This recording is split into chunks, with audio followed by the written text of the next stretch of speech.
Hey, what is up, Tourette'S? I am the TOURETTE'S, and I'm here to talk to you about the worst part of Tourette's, in my opinion, and the part that I absolutely cannot stand and hate, because it is terrible, is Coprolalia. Now, Coprolalia is often mistaken as being Tourette's as a whole. It's the swearing, it's not necessarily swearing, it's saying inappropriate words and phrases. Oh, God, I feel what coming on.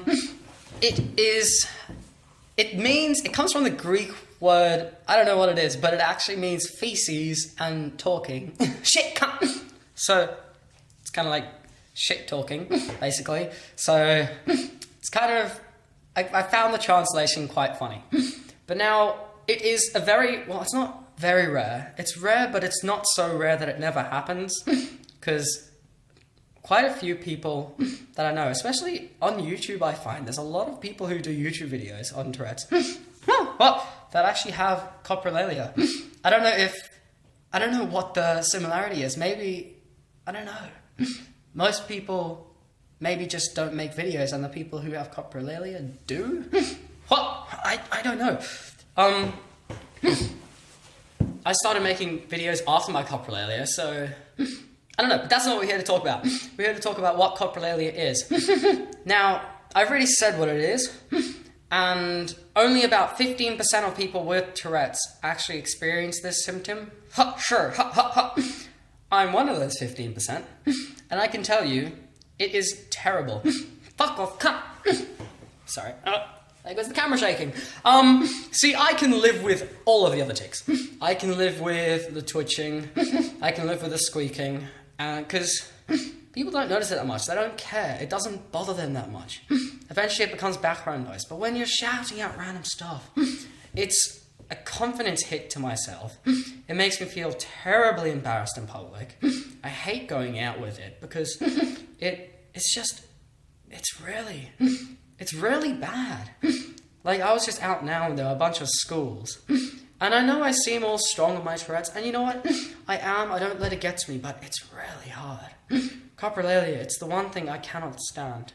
It gets to me, because fuck off, shit! I was just, fuck off, oh God. I was just, out in the city, because I'm at school now. Same practice room as before.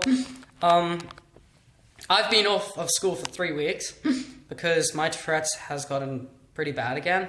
I went through a stage where it was fine. I was on medication and I just had a few twitches and a few vocal tics. And that was it. And then it progressed and then it just came on again.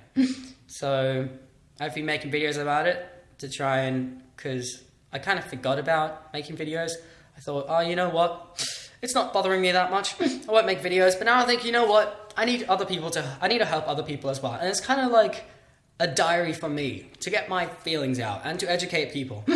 Because if I'm out there yelling, I don't want people to think I don't know, I'm mad. I don't want them to think I'm completely delusional. I want them to know what the actual disorder is. And that I'm still functioning as a normal human being, because I am. Pretty sure I am.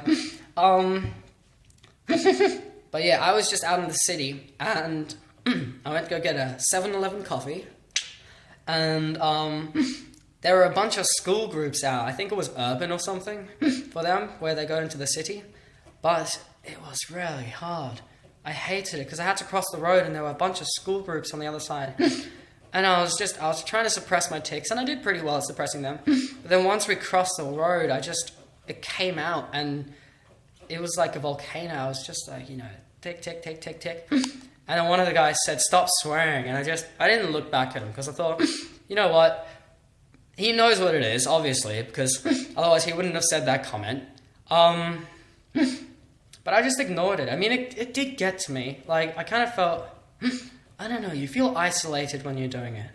You kind of feel like everyone's staring at you. And a lot of the times people do, but a lot of the times people don't as well, so that's nice.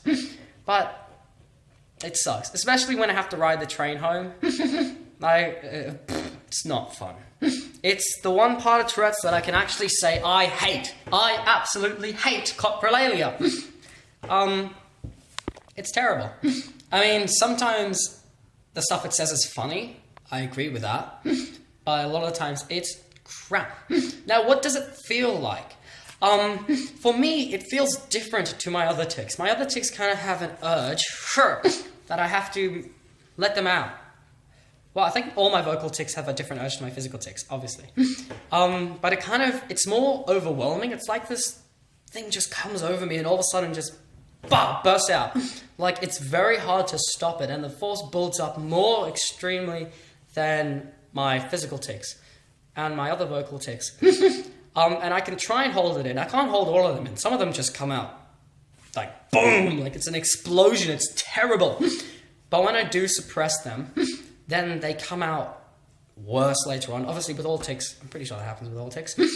But when I hold in my Coprolalia tics, then when eventually I do let them out, they'll be louder, and sometimes I repeat it over and over again. Because what happens is I know what I'm going to shout. It comes into my head, and then I get this feeling in my stomach, and then it goes over my whole body until I just have to let it out. And those feelings don't go away until I let it out. But I know what I'm going to say, and it gets repeated over and over and over in my mind, and I can't stop thinking about it.